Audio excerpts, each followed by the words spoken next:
મારા ચેનલના બધા વ્યુઅર્સને મારા જય શ્રી કૃષ્ણ. ફ્રેન્ડ્સ, આજે હું કાચી હળદર અને મરચાં લઈને આવી છું.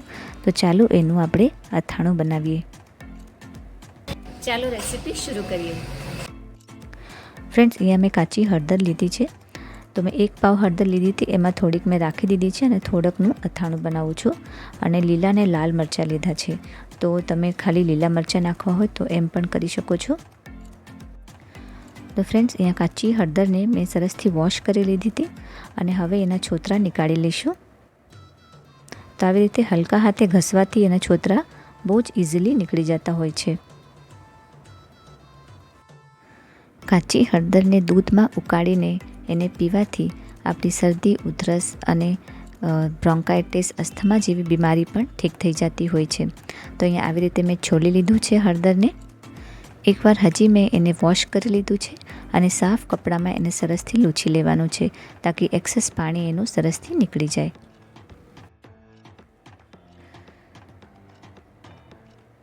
હવે હળદરને આપણે નાના નાના પીસીસમાં કટ કરવાની છે.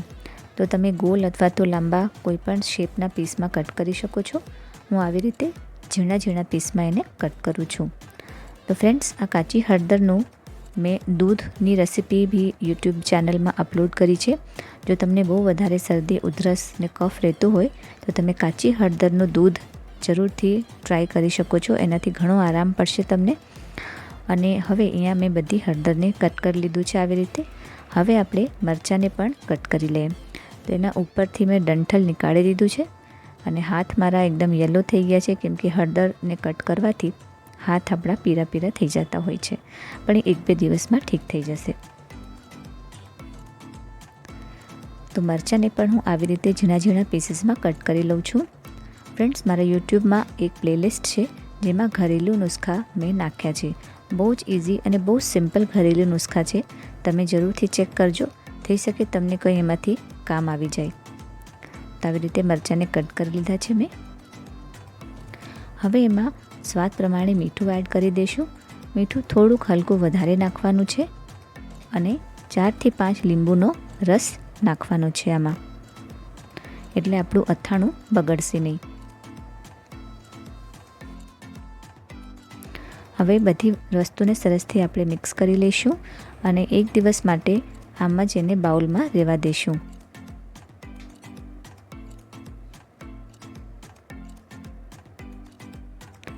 તો ફ્રેન્ડ્સ, અહીંયા બીજા દિવસે હું તમને દેખાડું છું કે મરચાં અને હળદર થોડાક સોફ્ટ થઈ ગયા છે અને હવે અથાણાને આપણે ખાઈ શકીએ છીએ. તો આને તમે રોટલી, પરાઠા અથવા તો દાળ ભાત સાથે પણ એન્જોય કરી શકો છો. જો અથાણું જોવામાં એકદમ સિમ્પલ છે, પણ ખાવામાં બહુ જ ટેસ્ટી લાગે છે. આમાં મેં કોઈ તેલ મસાલા યુઝ નથી કર્યા, પણ એકદમ સિમ્પલ અથાણું છે. તો તમે જરૂરથી ટ્રાય કરજો. ફ્રેન્ડ્સ, હવે આને હું શીશીમાં ભરીને આને ફ્રીજમાં રાખી દઈશ અને જ્યારે પણ અથાણું ખાવું હોય એને નીકાળીને તમે ખાઈ શકો છો. ફ્રેન્ડ્સ, લીલી હળદરમાં ભરપૂર માત્રામાં એન્ટીઓક્સિડન્ટ્સ હોય છે, જે આપણા શરીરને બીમારીથી બચાવે છે. તમે આ રેસીપી જરૂરથી ટ્રાય કરજો અને મને કમેન્ટમાં જણાવજો કે મારી રેસીપી તમને કેવી લાગી. હું ભાવના ફરીથી મળીશ તમને નેક્સ્ટ વિડીયોમાં એક સરસ મજાની હેલ્ધી રેસીપી સાથે. Thanks for watching.